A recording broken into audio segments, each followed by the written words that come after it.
Welcome back to the Papers Podcast, where the number needed to listen is 1. We're excited. We have a whole new round of recordings, and as always, I have the usual cast of characters. How are you doing, Jason? Doing okay, John. Great to see you guys. Lara, you're very excited. You have a new microphone this week. We're glad to have you here. Thanks for having me, John. It was a gift to myself. I think we should label it as technology remedial for Lara. Why are you giving me a hard time? Look at this beautiful thing. Because you deserve it. It's huge. Like fixing things. Dear listener, you can tell that we're a little spicy. We're ready to argue and debate. But Linda, you have a paper for us. Rather than just doing the ad hominem attacks, well, we'll do a lot more of those in a second. What are we going to talk about this week? Well, first of all, it should be ad feminine attacks. Oh, boom, shakalaka. The way you're going. And I am glad you no longer sound like Darth Vader, Lara. So hi, everybody. This is an article about feedback. Now, why the heck are we doing an article about feedback? We know everything there is to know about it, right? But this one I thought added a little bit of something. The article is by Hannah McGinnis and colleagues. It's called Every Human Interaction Requires a Bit of Give and Take, Medical Students' Approaches to Pursuing Feedback in the Clinical Setting. It's in Teaching and Learning in Medicine in 2023. Now, we know that students say they don't get enough or they don't get enough good feedback. And yet our teachers say we do it and we do it well. And I wonder if some of this tension could be because the role of the learner in the feedback process is underemphasized. Students, we know, must have feedback literacy and use behaviors that facilitate effective feedback. But what does this actually involve? Now, we don't always pick papers for results. Sometimes because it's because of a new theory, and there is something that was new to me here, or the opportunity to discuss a methodology, which we have in this case. Plus, there's a few big words here too, which I decided I would finally like to define one. So the topic is feedback. What more can we say? We know that feedback is now conceptualized as a move from that unidirectional transmission of information to sort of a bidirectional. That's not new. We know that students have a central role in the process. That's not new. We know that feedback relationship is kind of like the therapeutic alliance in clinical medicine. That's not new. We know that if the relationship is good, the quality of feedback is better. And we know that studies have looked at the interplay of and influences of the teacher, the learner, and the context during feedback. We also know that agentic student feedback behaviors are to recognize it, seek it, evaluate it, and use it. So all of that isn't new. First of all, would someone like to define agentic for me? I'll ask Jason. Yeah, because I'm all about the social research theory. No, agentic for me is just, it's about agency. It's about having agency. Agentic. Anyone want to add? Point of order. You can't define a word by using the same word. I didn't. I used a related word. You use the conjugation into the adjective from the noun. Okay, let's move away from the grammatical. Okay, so I can unpack that further. So agency. So having the self-efficacy to intervene. I'll use that. Sure. So Varpio's giving me a look, everybody. Well, we always give you a look. So, we use agency a lot, and I keep thinking about it. And then when I came up with agentic, I thought I should look it up. So it is an individual's power to control his or her own goals or actions or destiny. I kind of like that definition. So the idea is student feedback behavior that's agentic is where the students have some power to actually do something about the feedback.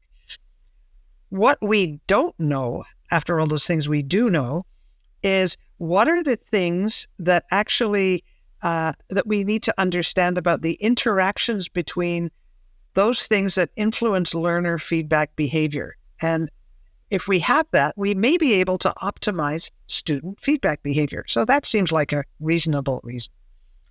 So just a little side.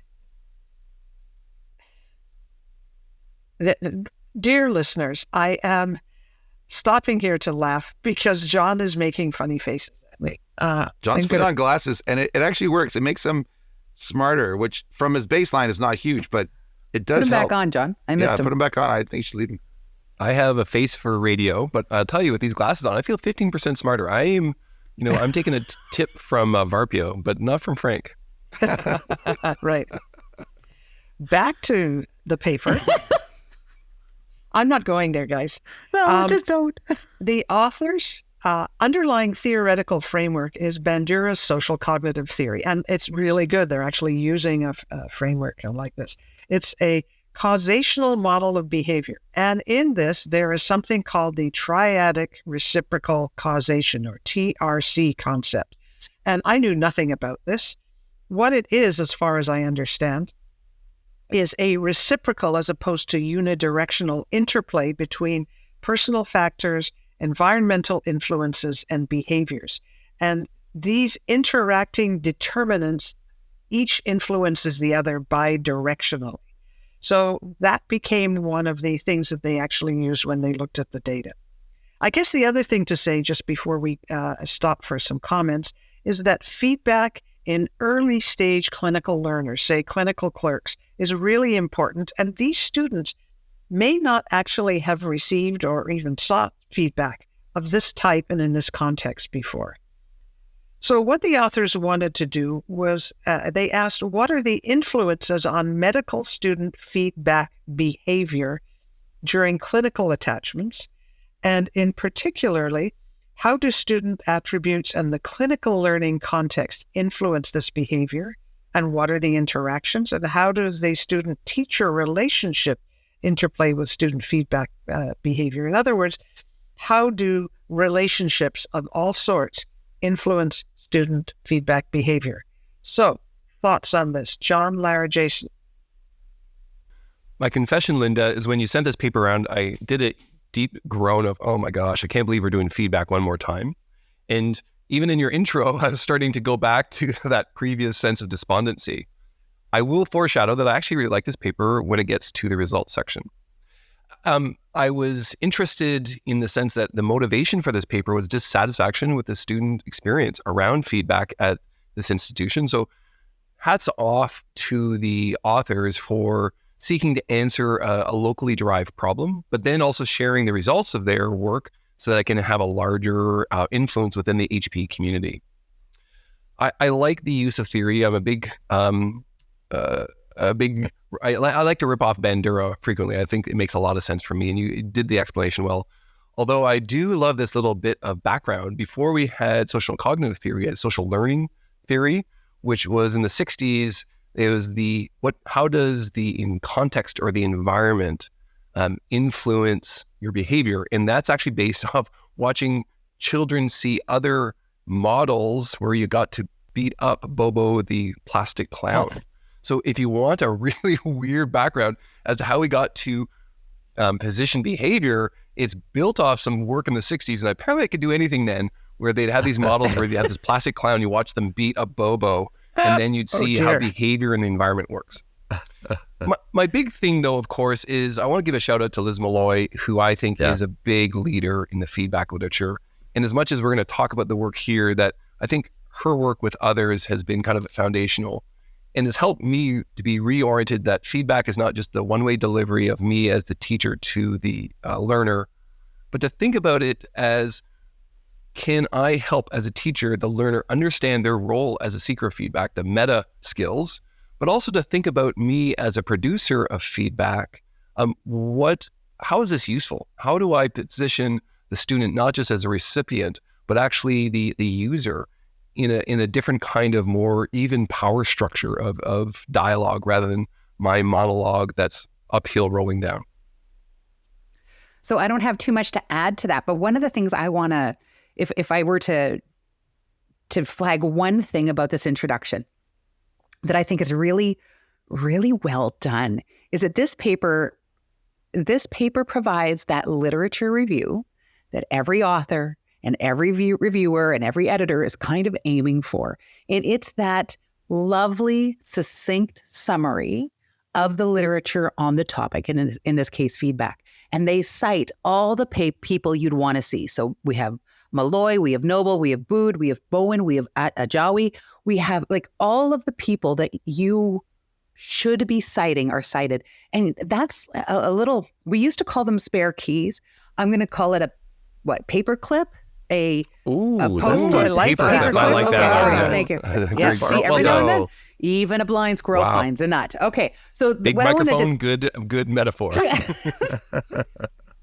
the paperclip I want to put here is that the literature review you write in your paper is one of the signals that you give to readers and to reviewers and editors that you know what you're talking about, that you've done your homework. And so by doing that succinct but thorough and emphasize this, appropriately cited review, you're showing us you've done the work of understanding the conversation that's going on right now about a topic.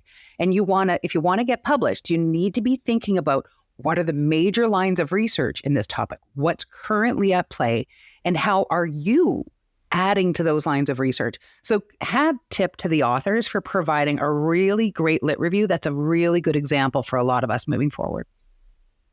Okay, so I'm going to add a layer to this. I had the same reactions. I'm going to endorse some of the things that John and Lara said. When I saw feedback paper go across the list, I honestly eye rolled. I thought, oh, not another feedback paper that's been studied for 40 years. We know so much already. I agree the intro is pretty good. It makes the bibliography for this paper useful, I think, for others. You can just go to one spot and find all the big authors. I also agree with John. I think Liz Malloy's work we've done recently on the podcast, one of our podcasts. I really am enamored of how she's unpacked and made our understanding deeper. So this paper's potential is to help us see things in multiple dimensions. And so I did find that attractive. I'm going to quibble a little bit. I actually found if a paper needs a problem gap hook, I thought the gap was not as compelling in the intro. Like, it was hard for me to see, so great intro of all this wonderful literature, what's needed. It took me a while to figure out what they were actually going to do and what the value add of the paper was. And like John says, just to foreshadow, the results are worth the cost of admission, but it took a while to get there. Yeah, I'll agree with you there. We have a colleague who talks about a paper having the and, but, therefore in the introduction.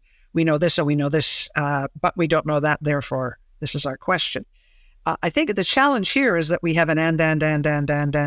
By the time you get to the but and therefore, like Jason, I too was a little bit lost as to where the gap was. However, we've talked about that.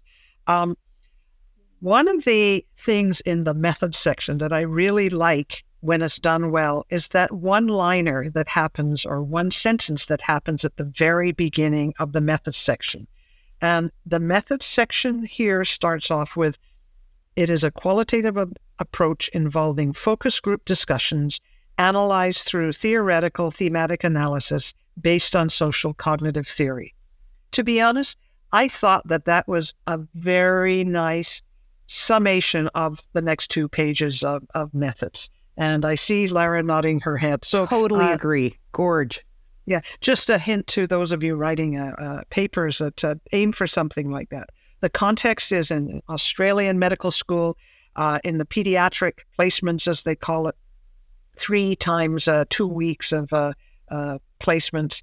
And there are multiple opportunities for both formal and informal feedback during these rotations.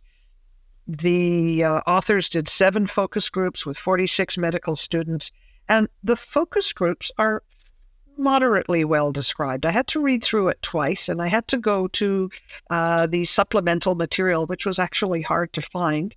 But after you go through it, I think you could reproduce it. And a couple of comments I'll make about it. One, they realized partway through that they should be doing the focus groups not during, but after the rotation, so they switched, which makes sense.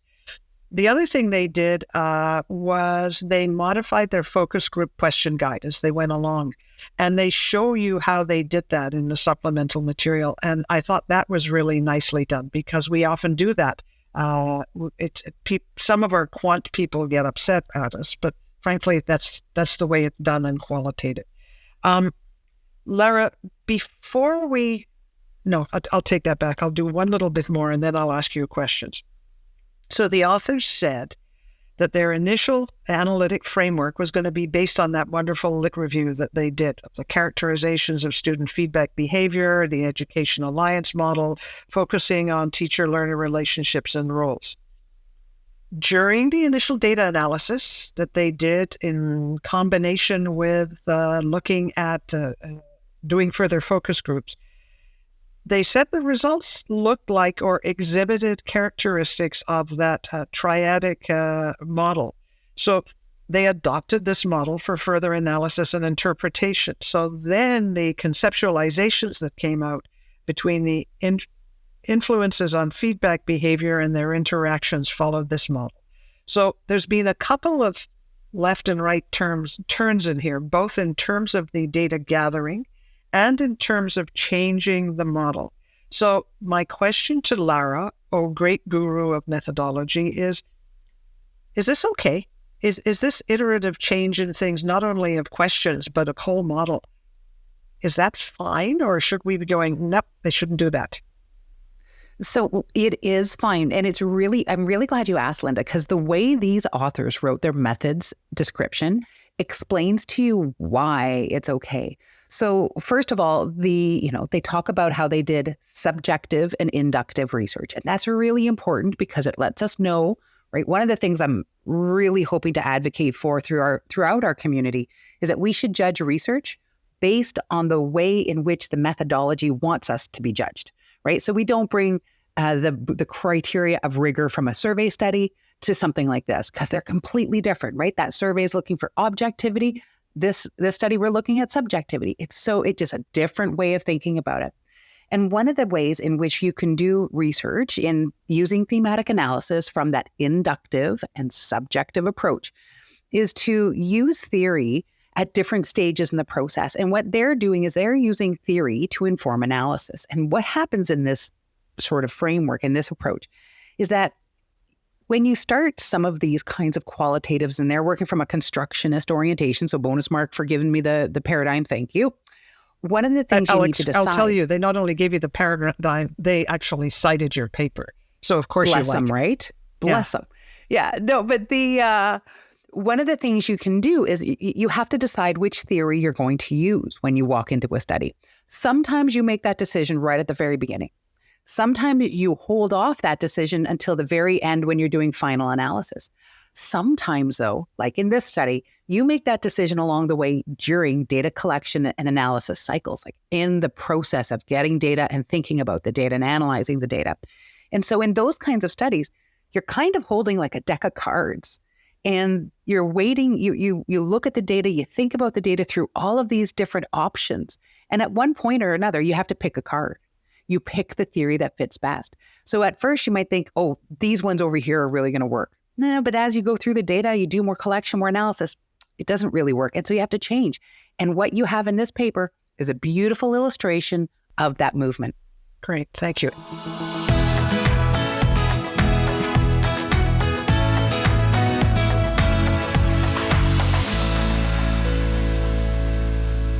Any comments on methods, Jason, John? Yeah, a couple things struck me. I agree that the method's description is good and epistemologically aligned. See, I learned something there. Oh, yeah. You have to learn how to pronounce as epistemologically. Can you define epistemology by using the word epistemology for me? So I can. It's agentic. For God's sake. Listen, there's two things that struck me by the methods. The first was this little paragraph about field notes were taken of key participant nonverbal responses. Yeah. And I thought that was really interesting. I didn't see it appear anywhere else in the results. I don't think it was referred to again. I just thought that was interesting. It struck me as this was a source of data that wasn't that didn't appear again. It was like a cameo. Hi, it's field notes passing through. The other thing was they did 7 focus groups with 46 students over the course of a while. This study goes back to 2017, which is interesting. But they don't comment on how did they decide how many, or there was nothing about sufficiency and so on. I didn't see that in the paper. Did I miss it? It just seemed like a kind of a random number. Okay, tell me what I missed. They do say somewhere, I'd have to go back and look, that I believe they said they reached, they called it theoretical saturation. They're mixing their words. I think I saw that somewhere. Yes, you did. Theoretical saturation. Okay, sorry, I missed it. 2 points. One about the focus groups, about the field notes. Sorry. So Jason. They don't look the same, Lara. How can No, you they don't mix look them the up? same at all. But, it's just one of those days. John is much more handsome. It's true. Which one? I'll give him that one. Hi, they're both handsome. But they're both like brothers to me, right? So they're not really handsome when you look at them with that kind of affection. I'm just saying. Anyway. Can we get more of a backhanded compliment, JF, from either of them? Is that possible? Can we go lower? Keep going. So what you guys don't know is Linda and I had a meeting earlier. No, I'm joking. But the reason you take those focus group field notes. So imagine somebody says a comment like, "Oh, Jason's so handsome," but you didn't write down in your field notes. It said with a sarcastic tone and an eye roll. So if you don't have those notes inside your focus group transcript, then you don't know that they didn't really mean it as it sounds verbatim.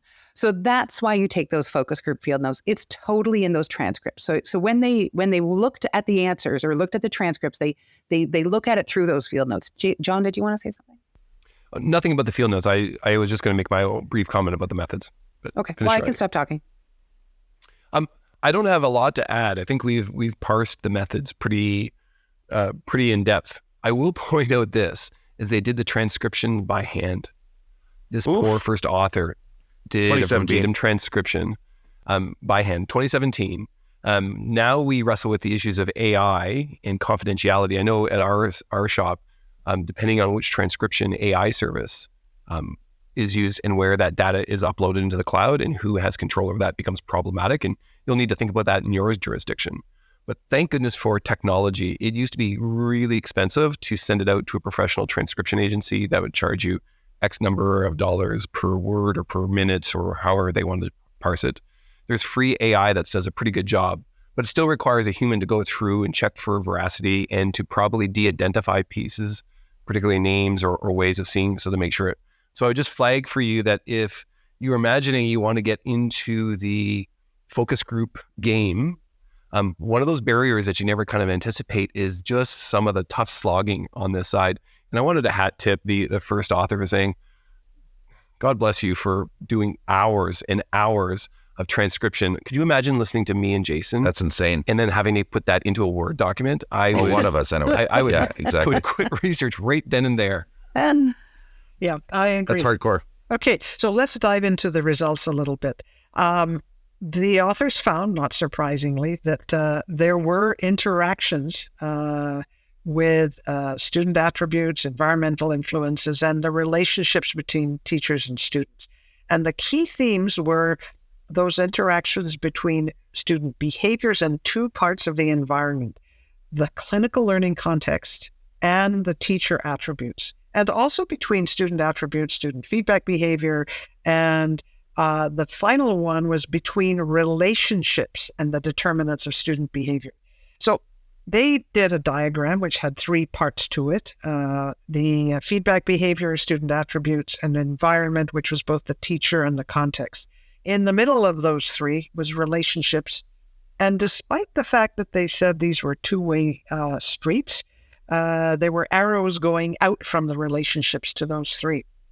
So I must say, I quibble a little bit with their diagram, because what they're actually talking about is not only or not just those one-way arrows, which they've made a great point of saying things are bidirectional, but those bidirectional arrows that aren't there between the 3 points of the triangle. And I agree. The diagram was totally suboptimal. So I think what's that phenomenon, John? The Sherbino diagram? You guys are stealing my big punchline. I really didn't like the diagram because they did the diagram wrong. The central point is actually supposed to be their arrow. Yeah. I was like, come on. Yeah, I must say it was disappointing because it didn't help me. In fact, it hindered me and irritated me a bit. When you read about those things, what interacts with what, some of them aren't surprising. You know, time, culture, numbers of feedbacks to be done, hierarchy, whether the teacher's approachable, what their style is, whether they're inclusive, student motivation, and the like. But it's actually, the thing that interests me was the fact that relationships were viewed as a thing. And it was those interactions between the relationships and those other parts that was sort of the new thing about this. So I thought they had a really nice discussion going back to using the prior literature. The discussion showed some really nice links. So they'd say things like, our findings were similar to this or in line with that, or so-and-so has said this and what's already known. I was looking for how their model was different or further develops it. I finally found it hidden away at the bottom of a paragraph. And I'll quote, the model further develops the concept of interconnectedness, characterizing the backwards and forwards effect of one factor on another. So it's really that reciprocity part that's new. And what they propose is that if we, either as people who give feedback or as faculty developers or people trying to improve student feedback literacy, if we target multiple areas on this triadic model, the potential for impact is multiplied. That's, for Jason, a new way of saying maybe we can bundle things. That's closer to your language. So I think that's the new bit of this. I'd be interested in comments from John, Jason, Lara. I think there's three kind of comments I want to make. First, this is the second paper we've seen. One was previously a study from UCSF around a workplace-based assessment program where the same phenomenon happened. Here, they tell, listen, students, that formal feedback that you receive at the end of your 2 weeks has nothing to do with your final assessment. There are other metrics that will get you this grade and a pass in this course. And yet there is behavior demonstrated in this model that suggests that there is still performance and learners are still not looking for that constructive teaching, which is really what feedback is, because they feel that it's going to have some kind of influence on their final state. I find that interesting. The second is Bandura's theory has been criticized for being kind of a loose phenomenon where you can't determine the strength of those relationships back and forth, and they're not highly predictive in all circumstances. And I've always wondered, what does that look like and what does that mean? And I found a really good example, which was one quotation around the role of feedback and assessment was that they were too busy studying for the exam that they had no time to read the formal feedback, that just was too much for them, which kind of pulls apart and shatters this theory of relationships. And I wonder if it's a function of the self-efficacy of that learner in particular, but whether we need to be more thoughtful about imagining the spectrum on which our learners lie around that self-efficacy and remembering that we can't apply this model in a ubiquitous fashion. And then the third part, I think, spoke specifically to me as a teacher, that as we had behaviors from students who felt that they were in control, that they did have the ability to change, that they were agentic, Jason, that when you saw those types of behaviors, it had an influence on the quality, the investment, and the reciprocity of the feedback provided by the teacher. And I think that relationship we sometimes forget, or at least from my perspective, I'm always thinking about the learner, the environment, but I forget about my own role and how I can remind the environment or play into that with the learner about, hey, this is a dyad that's happening here, and the more I see responsiveness, the more I will be responsive, and it's like a flywheel that starts to move. And I find those are the type of teaching relationships that are really career fulfilling for me. Speaking of which, that's a good segue, because what I'd like to do next is read a transcript from some feedback about John's teaching, which I got from ChatGPT. So I'm just kidding, but that'd be funny. So this is actually this paper has great potential to be a game changer, and it's all in the results. The results allow us to see successful clinical workplace-based feedback in a 3-dimensional model instead of a 2. And that's what this paper provides. It provides all these interactions. It lays it out as a system, and then you pull on one part and another part moves. I think that's really powerful. I can imagine all the groups that we work with, and there are some groups trying to improve the quality of teaching and feedback. We often talk about teachers and fact dev as if we just told those teachers to do something differently and we gave them a different model, they would magically make feedback better. And that's just not true. It's all a system, and this paper advocates for us to be more sophisticated about it. The tricky thing is I couldn't bring this paper to a committee because I don't think it's accessible enough. So it'd be a distillation of this paper instead that I would have to bring. I still think the paper helps educators. So if I'm going to add, I don't have much to add, and I won't repeat anything the gentlemen have said, but two pieces that I'll highlight. One is that within the results section, one of the metaphors that the authors use, actually I think it's in the discussion, they talk about how these relationships act like dominoes, right? And how these lines of dominoes exist across these different parts. And if you push one, then that does something to a set of dominoes somewhere else. And I wonder if that metaphor might have been something that would have helped these authors explain those relationships and those interactions in a way that might have been a little bit more intuitive, right? I know there are some people in the community who think we shouldn't use metaphors in our writing. I tend to disagree because I think those metaphors can help us grab concepts that are abstract and really harness them. And so that's something I think might speak to that concern. The other piece that I just want to highlight is that this paper in its writing, in the discussion, part of the reason I wanted to signal something in the introduction is because what they've done in the discussion is create a full circle, right? And that full circle idea is actually something that Lorelei Lingard talks about in the Writer's Craft series as published in Perspectives on Medical Education. She has a set of papers, and one of them talks about discussions. And what these authors did is that all of the theories, all of the pieces, all of the important findings that they described in the introduction, they came back to in the discussion and said, therefore, our findings advance that thinking in these ways. So I actually think that was really well done. I agree a little bit with some of the concerns Jason has about the accessibility of it. I think that's a metaphor problem because the full circle description is really kind of artfully well done. Yeah, I agree with you. I think it's a hard paper in that you have to concentrate. It's not one of those that you just quickly skim and get.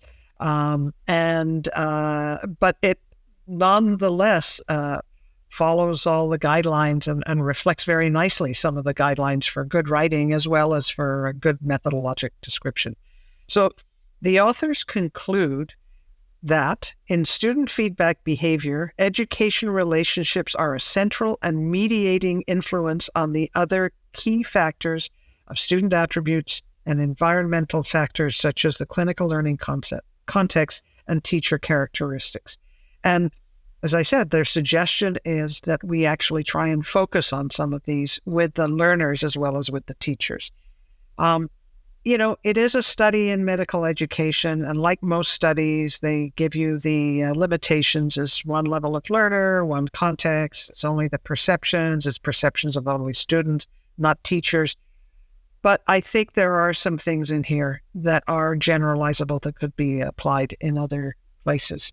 So let's see if you really agree with that by doing our highly validated scale. I love saying it because I love looking at Lara's face when we say this, as she shakes her head in dismay. You both need new material. I'm just gonna put a stake in the heart of this refusal to play along with the game. You want to kill it because you love this little scale that wasn't even generated anywhere. It just fictionalized. It was generated out of thin air. I had the IP, I had the copyright in the scale, so don't. And we're done. Don't try to sell it anywhere.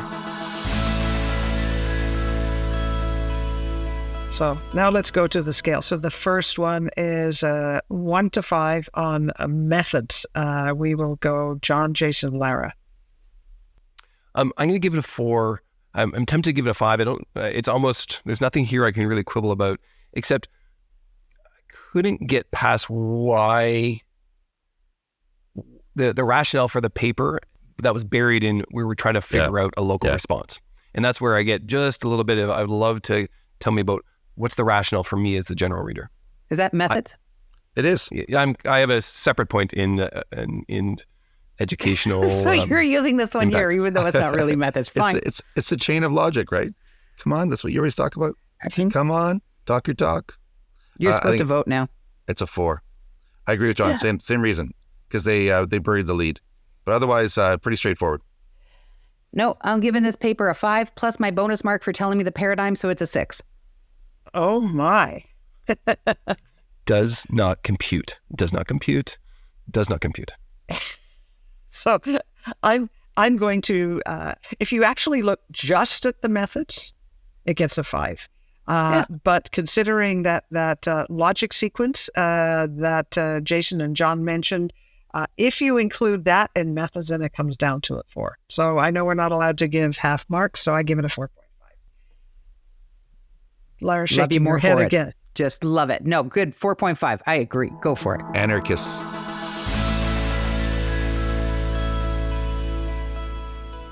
How about education impact? We'll reverse it. Lara, Jason, John. So I'm going to give this paper a 4 with a thumbs up emoji, because this paper is actually one that I could show to authors for several different reasons. Like, regardless of what you think about the results, because I actually think the results are interesting. There's some good content in there. I really like, this is a great description of thematic analysis. It is a beautiful methods description. So this is something I would show to a learner and say, listen, you see this methods?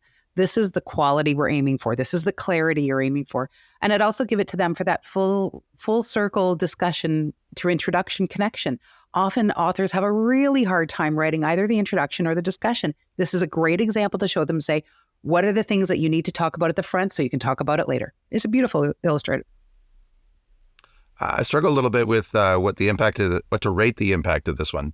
I do think it's got that ability to help us think differently about improving the quality of feedback and teaching, that sort of 3D or systems type.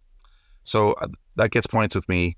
Like I say, the accessibility of this paper makes it more difficult to say that it'll be read widely. So for that reason, I'm going to give it a 3. A 3 for me. I would have preferred the state-of-the-art review that combined all of the literature that we hear in the discussion and in the intro. My working memory can't hold their results are 4 pages long. Yeah. And my working memory can't hold that. The visual representation of the data I don't think it's represented the right way. And so there's lots of good stuff here, which is why it's probably 4 on the good stuff. But in the way that it's processed and arranged for me to understand and then apply it, it's just ineffective as a reader. So I'm going to give it a 3. So I had trouble deciding impact on whom or for whom, because if it is impact on policymakers, faculty developers, clinical teachers, it's a 3. If it's impact on researchers, graduate students, it's a 5. And so if you put it in the context of it being a resident research project, it's a 5. Yes. Because this person was a resident at the time. Yeah. When they did the study. They did the study in 2017. They submitted it in 2021 and it got published in 23. That's also remarkable. Can I make a comment here? Science is hard, eh? Like, doing research and having thoughts and making new knowledge, it's hard, eh? So imagine having to read papers and like pages of information. I think your argument is that we need a different genre for some audiences, that the IMRAD, Introduction Method Results Discussion, is actually a problem for some audiences. I don't think that that's a problem with this paper. I agree. I don't think it's a problem with the paper. It's a problem of our industry or our field or phenomenon. I got an idea for that. Have I told you about this? Anyway, we'll talk about that later. Is it a scale? We will talk about that later. Is it It's not involved 1 to even 5? funny. Yeah, You it two are doesn't just involve not even 1 to funny. 5 with thumbs up and 6s and extras. Right? You two are like Statler and Waldorf and the Muppets. You just sit up there in the corner and you poo-poo and meh, meh, meh. We have to And work then on we our laugh laugh, with John. each other. That's actually a compliment. So there you have it. There actually is something new to say about feedback. So signing off from the Papers podcast, remember, if you have some ideas, you can get in touch with us at thepaperspodcast@gmail.com. Or if you want to have a look at our website, it's papers.ca. paperspodcast.com. And we'll say goodbye to Lara. Take care, everybody. Oh, Jesus, that's not even mine. Wait a minute. What's mine? There, you've got the snort. Help me. No. Hold on. What do I say? Talk to you later. See, there it is. I found it. It just took a minute. John? I'm still back on Waldorf and Statler. I'm having a stroke. That's going to be your new sign out? You're having a stroke? Yeah, it's going to be my new side out. Thanks for listening, everyone. Bye-bye. Take care, everybody. You've been listening to the Papers Podcast. We hope we made you just slightly smarter. The podcast is a production of the Unit for Teaching and Learning at the Karolinska Institutet. The executive producer today was my friend Teresa Sörö. The technical producer today was Samuel Lundberg. You can learn more about the Papers Podcast and contact us at www.thepaperspodcast.com. Thank you for listening, everybody, and thank you for all you do. Take care.